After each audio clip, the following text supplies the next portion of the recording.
Fantastic Fares taxi company charges an initial fee and a cost per mile. Let y represent the total cost and x be the number of miles. So the first two questions really help you put together your equation. How much is the one-time fee? And how much does the fare increase after each mile? So we take a look at the chart, and there are some giveaways. We keep starting off with a 4 no matter what. So that must be our initial fee. The one-time fee is $4, and it's because we see no matter what, we seem to have that initial fee. How much does it seem to increase after each mile? Well, if x is the number of miles, this 1, 2, and 3 is your number of miles, and for each mile we seem to be paying 90 cents.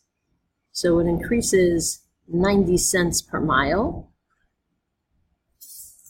And name one way we refer to this amount.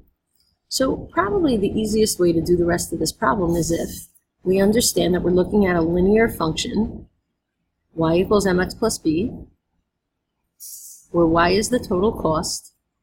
Our slope is what's attached to the variable. It's what increases per mile, 0.90x. And our y-intercept, our initial fee, our one-time fee, is our b. If we do that, it'll be much easier to fill out this table and just much easier to answer the follow-up questions. So, even though we're not really asked to put this equation together until a little bit later in the problem, or right here, number 5.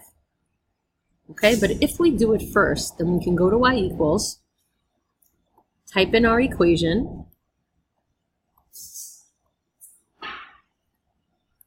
and get all the information we need off of the table of values, second graph.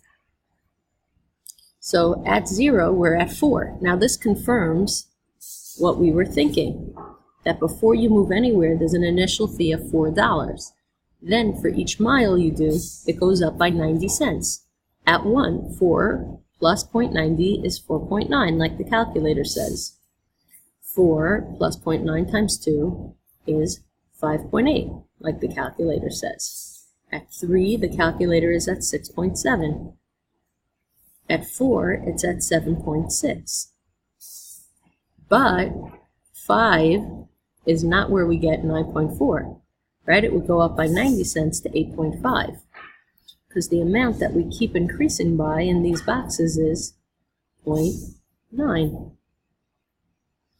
We don't actually hit 9.4 until we're riding for 6 miles. And so, right, because $4 plus 90 cents times 6 would have given us $9.40. So either you can follow the process through the chart to figure out that it's 4 plus 0.90 times whatever many miles to get your equation, or if you can piece it together, because B is your one-time fee, 0.90 is your per mile fee, then you can use it this way and just fill in the chart easily. So when it asks you, how many miles can you travel if you have $9.40 to spend, we know the answer is 6. And then we can explain. If we need to use algebra, we can just prove it by saying, well, we have a one-time fee of $4 plus a per mile fee of 90 cents. If we plug in 6 and work this out, we get $9.40, and it checks out. Okay, and of course, this is our equation for this taxi ride.